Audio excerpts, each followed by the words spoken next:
I paid for everything, the venue, the catering, the decorations for my master's graduation party. No one came. Instead, they were at the house I pay for, hosting a movie night with my unemployed cousin. So I canceled every bill in my name and went silent. Before we continue today's story, we have an urgent announcement to make. Due to technical issues, we are pivoting towards another channel.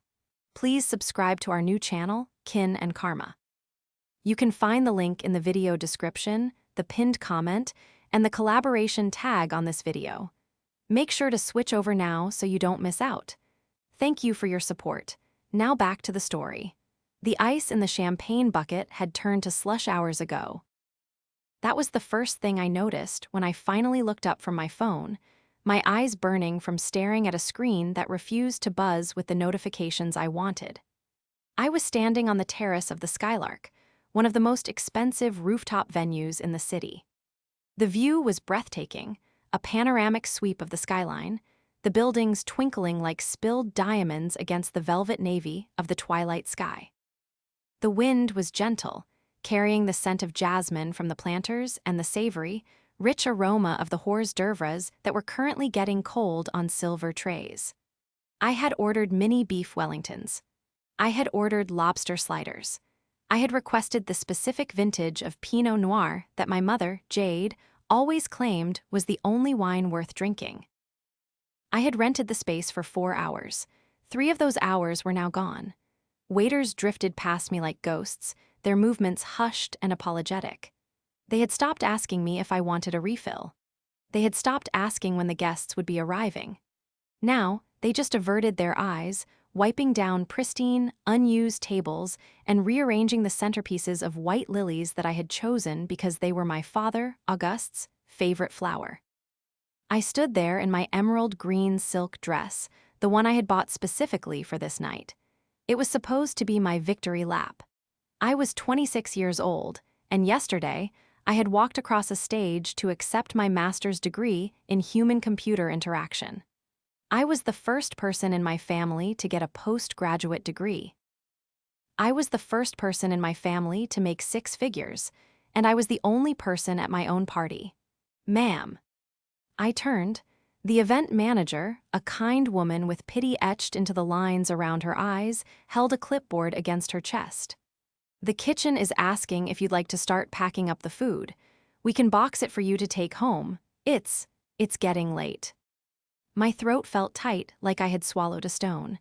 Give it another 10 minutes, I whispered, my voice sounding foreign to my own ears. Traffic is terrible on the bridge. They're probably just stuck. It was a lie. I knew it was a lie. She knew it was a lie. Of course, she said softly, retreating back into the shadows. I pulled my phone out again. No texts, no missed calls. I had sent the reminder group chat message at 9:00 a.m. Can't wait to see everyone at 6. The venue has valet parking. I had sent a follow-up at 5:30 p.m. I'm here early getting things set up. See you soon. Radio silence.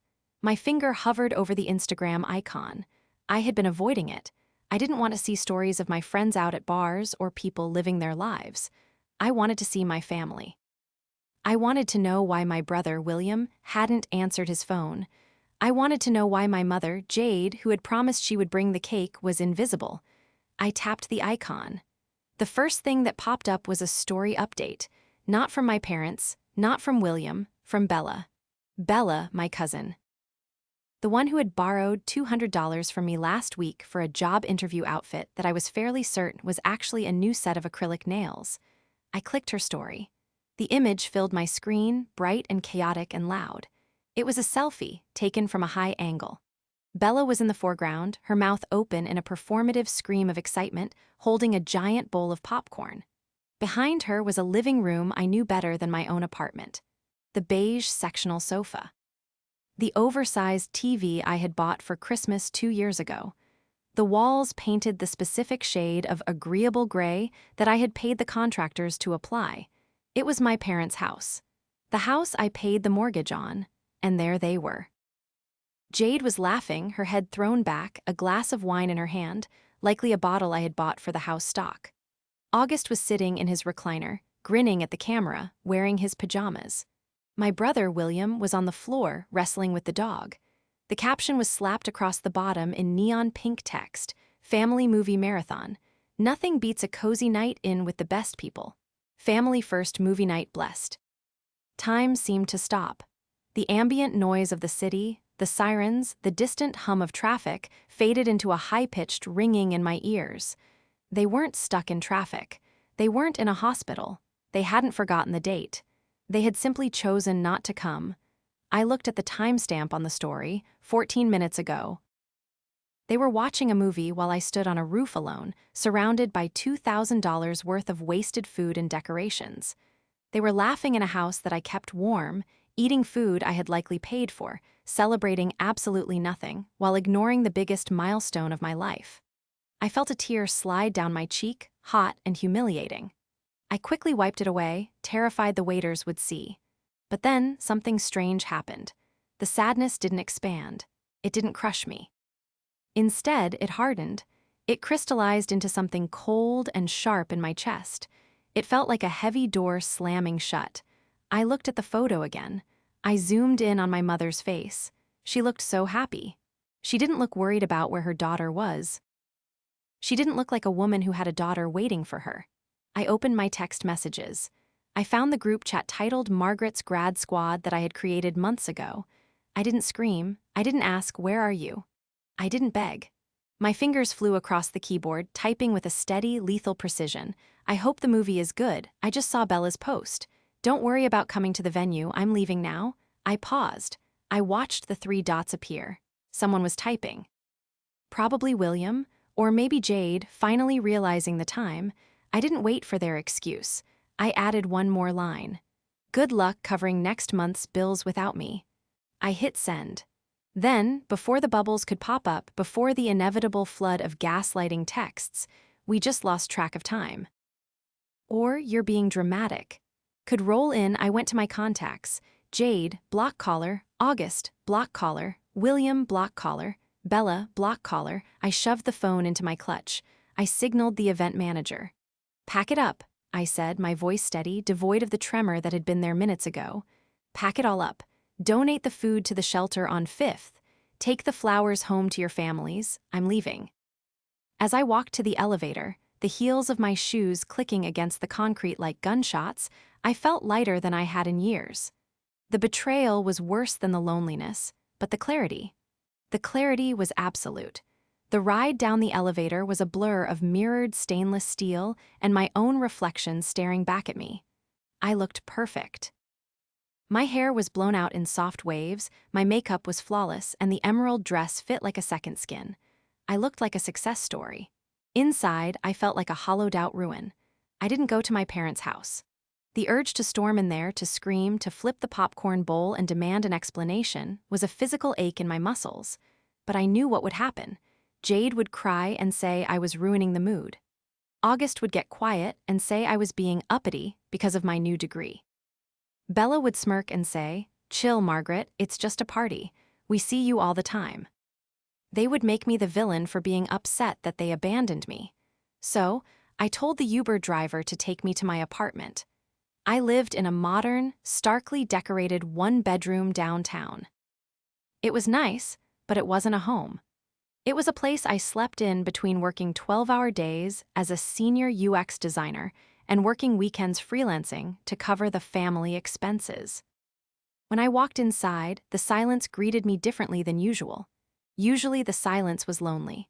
Tonight, it felt protective. I kicked off my heels and threw my clutch on the sofa. I walked to the kitchen and poured myself a glass of water, my hands shaking slightly now that the adrenaline was fading. I sat on a bar stool and stared at the dark window. My phone, which I had placed face down on the counter, was vibrating. Not ringing because they were blocked, but buzzing with other notifications. Voicemails. The block feature on my phone stopped the calls and texts from coming through, but it didn't stop them from leaving voicemails that would sit in a hidden folder, festering. I knew they were panicking. Not because they missed me, not because they felt bad, but because of the text. Good luck covering next month's bills without me. They probably thought I was bluffing. I had threatened to cut them off before. When William wrecked his car and needed a new one, I said no. then caved 3 days later because Jade cried about how he couldn't get to his part-time job, which he quit 2 weeks later anyway. When August needed dental work and didn't trust the insurance I provided, I paid out of pocket for the specialist he wanted. I had always caved. I was the responsible one, the fixer. The bank, but tonight was different. Tonight, I felt a physical revulsion at the thought of sending them a single cent. I walked over to my laptop and flipped it open. The screen glowed blue in the darkroom. I logged into my online banking portal. The numbers were there, stark and undeniable. Checking account, savings account, joint account Jade and August. I clicked on the joint account. It was the account I transferred $3,500 into on the first of every month. It covered the mortgage on their 4-bedroom suburban home, the utilities, the internet, and a generous grocery allowance. I looked at the transaction history. Yesterday, $150. Nails by Tina. Yesterday, $85. Liquor World. Today, $60. Pizza Palace. They were spending my money to throw a party I wasn't invited to. I clicked on the Transfers tab. Scheduled transfer, $3,500. Date, 1st of the month. The first was in 3 days. I hovered my mouse over the trash can icon next to the schedule. A wave of nausea hit me. This was nuclear. If I did this, the mortgage would bounce. The lights would eventually go out. This wasn't just a fight, this was war. They chose a movie over you, a voice in my head whispered. They chose Bella over you. They are sitting on a sofa you paid for, eating pizza bought with your labor, laughing at your absence. I clicked the mouse. Are you sure you want to cancel this recurring transfer? Yes, I didn't stop there. I went to the utility provider websites. The electric bill was in my name. The internet was in my name.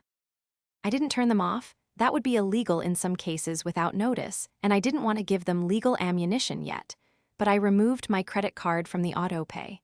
I switched the billing preference to paper bill and changed the mailing address to their house. Let them see the physical reality of what electricity costs. I sat back, my heart pounding against my ribs. It was done. The financial umbilical cord was severed. My phone buzzed again. A notification from Instagram. Bella mentioned you in a story. I shouldn't have looked. I really shouldn't have. But the masochistic part of my brain needed to know the narrative they were spinning. I opened it. It was a video this time. Bella was filming Jade, who was looking weepy and holding a tissue. We're just so sad, Bella's voice narrated from behind the camera, dripping with fake concern. We tried to call Margaret for her big day, but she blocked us all. I guess big city life makes you too good for your family. We're still here for you, cuz, even if you hate us. She panned to William, who shook his head solemnly. Unbelievable, he muttered. Drama queen. I stared at the screen, my jaw slack. They weren't apologizing. They weren't panicking. They were spinning it. They were making me the aggressor. They were publicly shaming me for abandoning them, conveniently leaving out the part where they ghosted my graduation party. They thought they could guilt me back into submission. They thought this was just another tantrum from Margaret that could be smoothed over with a public guilt trip. I closed the laptop. I stood up and walked to the window, looking out at the city lights. They thought they had the upper hand because they were together and I was alone. They thought the story ended with me crying in my apartment, feeling bad about blocking them. But they had forgotten one crucial thing. The lease on the house wasn't a mortgage in August's name. We had refinanced 3 years ago when they almost went bankrupt. The deed was in my name. They were tenants. And in this state, tenants without a lease agreement were month to month. I wasn't just their daughter anymore. I was their landlord, and I had just decided to sell the property. To understand why a 26-year-old woman would evict her own parents, you have to understand Bella. And you have to understand the ecosystem of my family, where Bella was the sun and I was just the gravity that held everyone in orbit. Bella was my cousin, the daughter of my mother's sister who had passed away when Bella was 10. That tragedy was the defining moment of our family dynamic. Because of it, Bella became the fragile one, the one who needed extra love. The one who could never be told no because she had already lost so much. I understood that when we were children. I really did. I gave her my toys. I let her blow out my birthday candles. I stepped back so she could shine, but we weren't children anymore. Bella was 27, a year older than me. While I was pulling all-nighters in the computer lab during my undergrad, Bella was exploring her creativity in Europe on my grandparents' dime. When I was working 2 internships to build my portfolio, Bella was influencing on Instagram, which mostly meant posting photos of lattes and complaining about how hard it is to wake up before noon. Bella had never held a job for longer than 3 months. There was always a reason. The boss was toxic. The vibe was off. The fluorescent lights gave her migraines, and every time she quit, Jade and August were there with open arms. "She's trying to find herself," Jade would say, looking at me with disappointment because I was boringly stable. "Not everyone can be a robot like you, Margaret." Robot, that was their word for me. Because I showed up on time, because I paid my bills, because I didn't need to be bailated out of jail or debt. 3 years ago, my father, August, made a series of bad investments. He fell for a get-rich-quick crypto scheme that wiped out their retirement and put their house into foreclosure. They came to me. I was 23, freshly hired at a major tech firm, making good money for the first time in my life. "We'll lose the house," August had wept at my kitchen table, a broken man. "Your childhood home, Margaret." So I stepped in. I used my savings to clear the arrears. I refinanced the house in my name because their credit was shot. I took over the payments.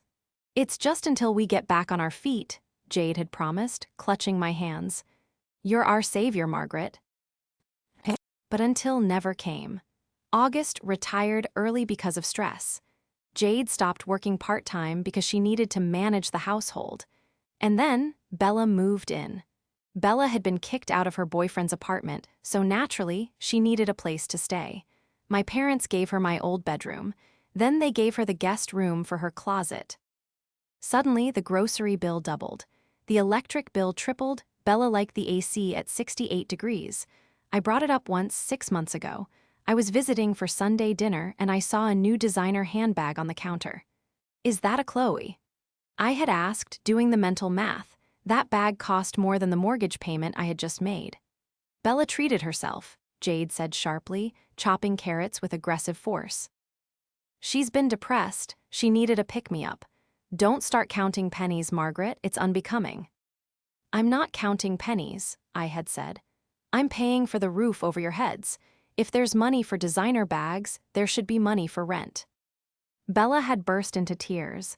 "See," she wailed. "She thinks she owns us. She thinks just because she has money she can control us." August had slammed his hand on the table. "Enough, Margaret. We are family. We help each other. If you're going to hold your success over our heads, you can leave." So I left, but I kept paying. I kept paying because I was afraid. I was afraid that if I stopped, they would hate me. I was afraid of being the daughter who let her parents be homeless. I bought my love with monthly transfers. But the graduation was supposed to be different. This was my achievement. It wasn't about money. It was about effort, 2 years of working full-time while studying full-time. I wanted them to be proud of me, not my bank account. I had asked them months ago to save the date. I had reminded them weekly. And then I saw the photo. The antagonist of my life wasn't just Bella. It was Bella's influence. She was the whisper in their ear that said, "Margaret is fine. Margaret is rich. Margaret doesn't have feelings like we do. Margaret is the bank, not the daughter." That night in my apartment, staring at the blocked numbers on my phone, I realized the role I had been cast in. I was the villain in their story of struggling, noble victims. If they wanted a villain, I would give them one. I pulled up a new browser tab and searched for real estate attorneys near me. Then I opened my work email. I composed a message to the HR director at my company. Subject: relocation inquiry. "Hi Sarah, I know we discussed the London office opening a few months ago. Is that senior lead position still available? I'm interested." I wasn't just cutting them off. I was preparing to scorch the earth. The next morning, I woke up with the kind of headache that usually follows a breakup. My apartment was quiet, the only sound the hum of the refrigerator. I checked my phone. 37 missed calls, 11 voicemails. I didn't listen to them. Instead, I made coffee, strong black coffee, and sat at my kitchen table with my laptop. I needed a plan. Emotional reactions were for people like Bella. I was a UX designer. My job was to anticipate user behavior, identify pain points, and build systems that forced specific outcomes. My family was just a buggy system that needed a hard reset. First, I needed leverage. Real, legal leverage. I logged into the county clerk's website and pulled up the deed to the house. There it was, clear as day, owner, Margaret A. Vance. The mortgage was in my name. The taxes were paid by me. But then I remembered something my father had said 3 years ago when he was desperate. Just put it in your name for the loan, Margaret. We'll sign a lease so you're protected, just in case anything happens to me. We had signed a lease. A standard, 1-year residential lease agreement that automatically renewed month to month if neither party gave notice. Its stipulated rent was $1 per month, a formality to make it legal, plus utilities. Most importantly, it had a clause about unauthorized occupants. Section 12. Guests staying longer than 14 consecutive days require written landlord approval. Unauthorized occupants may result in immediate termination of lease. Bella had been living there for 6 months. I had never given written approval.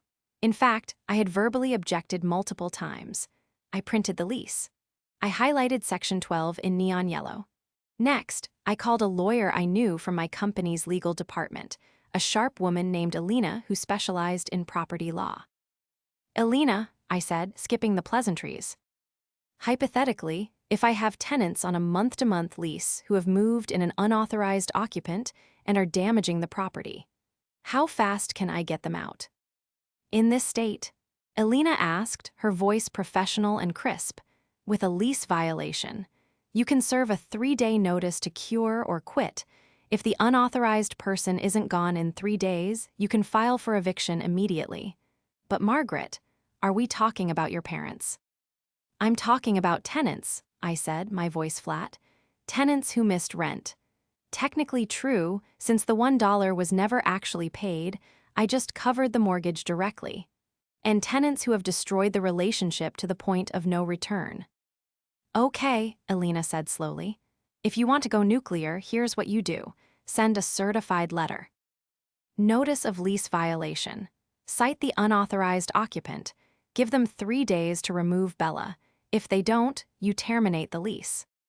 And if I want to sell the house? Give them 30 days notice to vacate for sale of property. That's cleaner. No court battle about Bella, just I'm selling, get out. I thanked her and hung up. 30 days. That was the timeline. I spent the rest of the day drafting the letter. It wasn't emotional. It was a cold, hard legal document. Notice of termination of tenancy to August and Jade Vance property address. 124 Maple Drive, you are hereby notified that your month-to-month tenancy is terminated effective 30 days from the receipt of this notice. The owner, Margaret Vance, intends to list the property for sale. You must vacate the premises by date. I stared at the paper. It felt like holding a grenade. This was the house I grew up in. This was the house where I learned to ride a bike.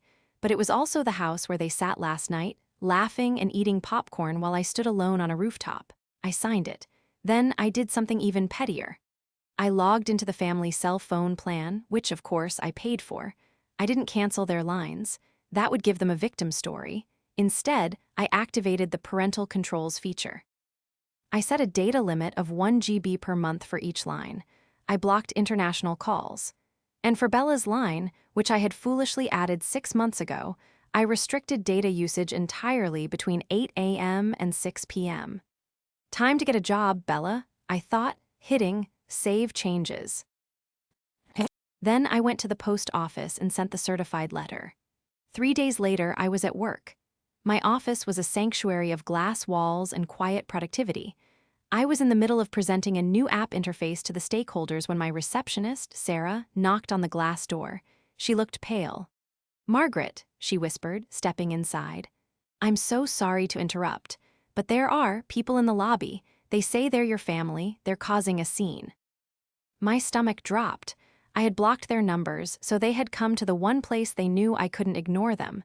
I apologized to the stakeholders. Family emergency, please excuse me, and walked to the lobby. I could hear them before I saw them. This is ridiculous. Jade's voice was shrill, echoing off the marble floors. My daughter works here. You can't tell me I can't see her. Ma'am, you need to lower your voice or I'm calling security, the guard said, his hand hovering over his radio. I rounded the corner. There they were, Jade looking frantic in a coat that was too warm for the season, August looking red-faced and embarrassed but standing his ground, and Bella was filming. Of course she was. She had her phone held up, recording the security guard. This is harassment. Bella was shouting. We're just trying to see our family. Stop, I said. My voice wasn't loud, but it cut through the noise like a knife. They all turned. Margaret. Jade lunged toward me, arms open. Oh, thank God, we've been so worried. Why aren't you answering your phone? We thought something happened to you. I stepped back, putting a solid 3 feet of distance between us. I didn't let her hug me. I blocked you, I said calmly, because you missed my graduation. Jade froze. Her face crumbled into a mask of exaggerated hurt. Oh, honey, that was just a misunderstanding. We got the dates mixed up. We thought it was next weekend. Liar, I said. I sent reminders, you saw them.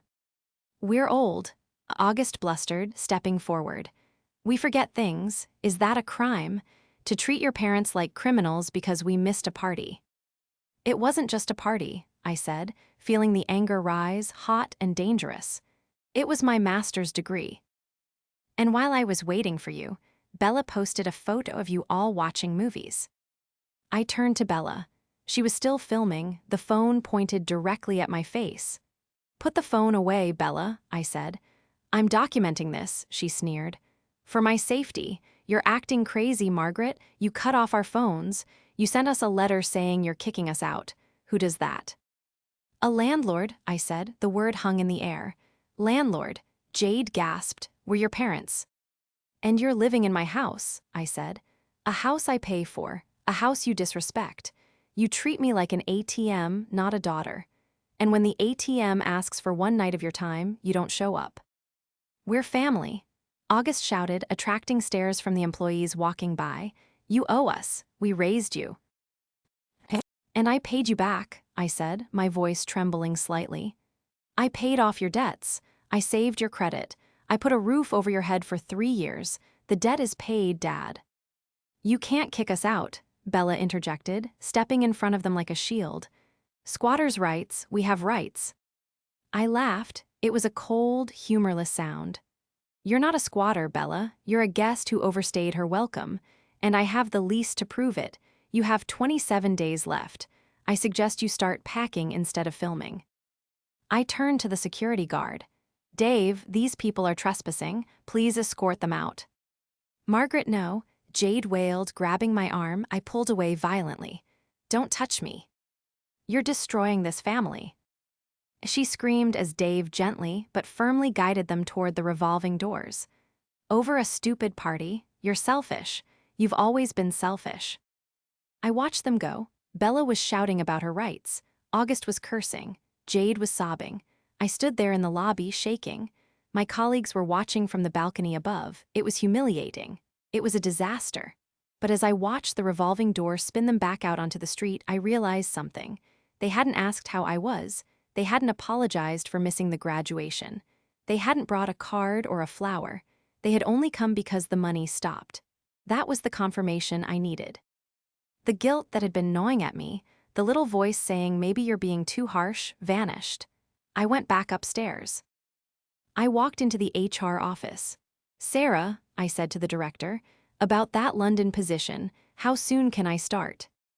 The next 2 weeks were a blur of logistics and silence. I had the London transfer approved. I would be moving in 6 weeks. That gave me enough time to sell the house and close this chapter of my life forever. But my family wasn't going quietly. Bella had launched a full-scale social media campaign against me. She posted TikToks with sad music, titling them, When Your Rich Sister Evicts Her Elderly Parents. She cropped out the parts where I paid for everything and focused on my cruelty.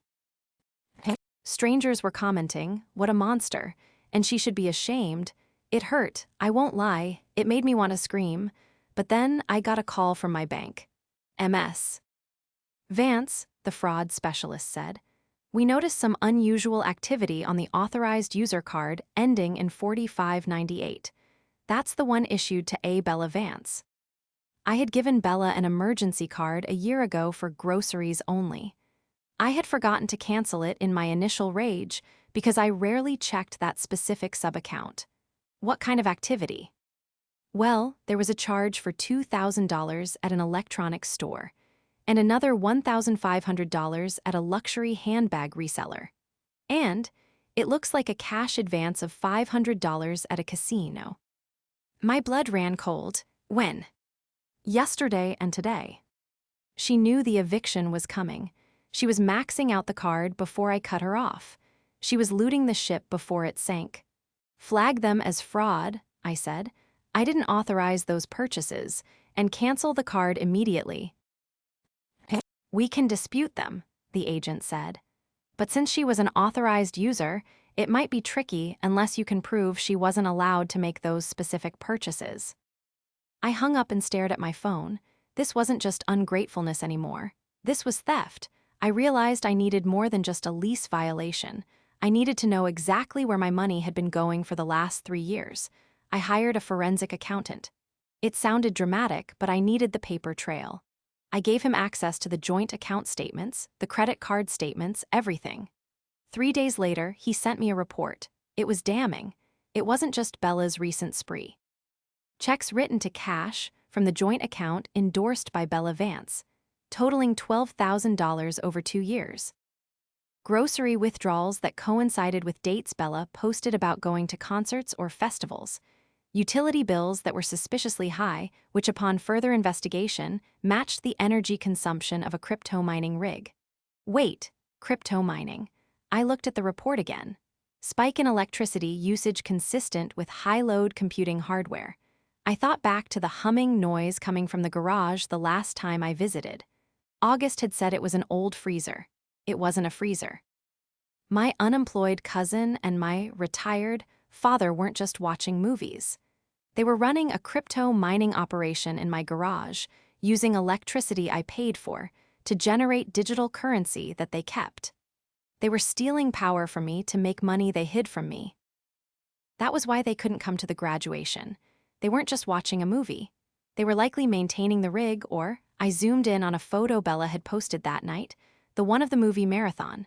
In the corner of the frame, near the edge of the TV stand, there was a stack of boxes, computer component boxes, graphics cards. They had bought new equipment. Probably with the money I sent for medical bills last month. The betrayal had layers. It was an onion of deceit. I printed the report. I printed the bank statements. I wasn't just evicting them anymore. I was building a criminal case. I called Alina, my lawyer friend. Change of plans, I said. We're not just evicting for sale of property. I need to file a police report for credit card fraud and theft of services. Margaret, Alina warned, that's your father. No, I said, my voice trembling with a mixture of grief and rage. That's a man who stole from his daughter to fund a gambling addiction and a mining rig. I'm done protecting them. If you do this, there's no going back. Good, I said, I don't want to go back. I looked at the calendar. The 30 days were almost up. They hadn't packed a single box. They were betting on me caving. They were betting on the family first guilt trip working one last time. They were about to lose that bet. The 30 days were up on a Saturday. I didn't just send a text. I didn't just wait for them to leave. I showed up at 9:00 a.m. with 2 sheriff's deputies, a locksmith, and a moving truck I had hired to take their belongings to a storage unit, paid for, of course, for exactly 1 month. It was raining, a gray, miserable drizzle that matched the pit in my stomach. I parked my car down the street and walked up the driveway. The house looked exactly the same as it always had. The lawn was overgrown. William had clearly stopped mowing since I stopped paying the gardener. The blinds were drawn tight. I nodded to the deputies. This is the address, I said, my voice steady despite my trembling hands. They were served notice 30 days ago. One of the deputies, a burly man named Officer Miller, knocked on the door. Hard, bang, bang, bang. Sheriff's Department, eviction notice. A silence. Then muffled shouting, the sound of footsteps, the door swung open. Bella stood there in her pajamas, hair messy, phone already in hand, recording. "You can't do this," she screamed, shoving the phone in Officer Miller's face. "This is illegal. We have rights. My uncle is sick." "Ma'am, step aside," Miller said calmly. "We have a court order." Behind her, Jade appeared, clutching her robe. Her face was pale, her eyes wide with shock. She saw me standing behind the officers, protected by their uniforms. "Margaret," she whispered, you brought the police." "I brought the owners of the house," I said, "and the law." "How could you?" August roared from the living room, stumbling into view. He looked disheveled like he hadn't slept. "To your own father, over a party." "It's not about the party, Dad," I said, stepping into the foyer. The smell hit me instantly, stale pizza, dog, and something metallic like ozone, the smell of electronics running hot. "It's about the crypto mine in the garage," I said. August froze. The color drained from his face so fast he looked like a ghost. Bella lowered her phone slightly. "What are you talking about?" "The $12,000 in electricity you stole," I continued, walking past them toward the garage door. "The graphics cards you bought with my medical money, the credit card fraud." I reached the door to the garage and flung it open. The hum was deafening. There, on racks made of cheap metal shelving, were rows of computer parts, fans spinning wildly, lights blinking in the dim space. Cables snaked everywhere, plugged into every available outlet, and several extension cords that looked like fire hazards. It was hot in there, stiflingly hot. "My God," Jade whispered, staring at the setup. "August, you said it was a freezer. You said you were storing meat for the winter." I turned to my mother. "He lied to you too, Mom, or maybe you knew. Maybe you just didn't care as long as the checks kept clearing." I didn't know," she stammered, looking from the machines to her husband. "August." August slumped against the doorframe, defeated. "It was an investment. It was going to pay off big. We were going to pay you back, Margaret, every cent." "With what?" I asked, Dogecoin, while I worked myself to the bone. I turned to the deputies. "Officer, I'd like to file a report for theft of utilities and unauthorized modification of property. And I want these people removed from my house immediately." "You can't," Bella shrieked, throwing herself in front of the rig. "This is my setup. I helped build this. It's my property." "Then take it," I said cold. "Pack it up, right now, because the locksmith is changing the locks in 10 minutes. The next hour was chaos. The movers I hired, big, silent men who didn't care about family drama, started hauling boxes out. Bella was screaming, live streaming the whole thing, crying about abuse and trauma. Jade sat on the sofa, sobbing into her hands. William, who had been asleep, packed a bag in silence, refusing to look at me. August tried to approach me one last time. "Margaret," he pleaded, reaching for my hand. "Please, where will we go? We have no money. The accounts are frozen." "I know," I said. "I froze them." "You're sending us to the street." "I'm sending you to a motel," I said, handing him a reservation slip. "Paid for 1 week. After that, you're on your own. Bella can get a job, you can sell the mining rig, figure it out." "I'm your father," he whispered, tears streaming down his face. "And I was your daughter," I said, my voice breaking for the first time. "I was your daughter and I needed you. I needed you to show up for me once, just once. Instead, you stole from me." I pulled my hand away. "Get out of my house." The house sold in 2 weeks. It went to a nice young couple who wanted to raise a family there. I didn't feel sentimental when I signed the closing papers. I just felt relief. The check for the equity, minus the cost of repairs for the electrical damage in the garage, went straight into a high-yield savings account that no one else could access. I moved to London a month later. The distance was exactly what I needed. The gloomy weather, the new job, the anonymity of a city where no one knew my last name, it was healing. I didn't unblock them, but news travels. I heard from a distant aunt that Bella had tried to sue me for emotional distress and illegal eviction. The case was thrown out immediately because I had followed the law to the letter. She ended up having to sell the mining equipment for pennies on the dollar to pay her legal fees. August and Jade moved into a small, one-bedroom apartment in a less desirable part of town. Jade had to go back to work as a receptionist at 60. August was apparently working security at a mall. William finally moved out and got a real job in another state, seemingly realizing the gravy train had derailed for good. 6 months after the eviction, I received a letter. It had no return address, but I recognized the handwriting. It was from Jade. I almost threw it away. But curiosity won. I opened it sitting in a cafe overlooking the Thames. Margaret, it read, I know you probably won't read this. I know we don't deserve your forgiveness. But I wanted you to know that your father is in therapy. I am too. We realized we were broken people who broke you. We got so used to you being the strong one that we forgot you needed us to be strong for you. We are sorry. Not because we want money, we are managing on our own now, but because we lost our daughter. If you ever want to talk, we are here. Love, Mom. I folded the letter. I didn't tear it up. I didn't burn it. I just put it in my bag. I wasn't ready to talk. I might never be ready.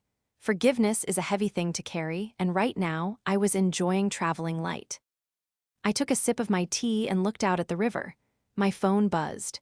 It was a text from a new friend I had made in London, a fellow expat named Sarah. Hey, we're all going to that rooftop bar tonight for drinks. You coming? I smiled. A real, genuine smile that reached my eyes. I'll be there, I typed back. And this time, I'm bringing the champagne. I wasn't the bank anymore. I wasn't the fixer. I wasn't the invisible daughter. I was Margaret. And for the first time in my life, I was free.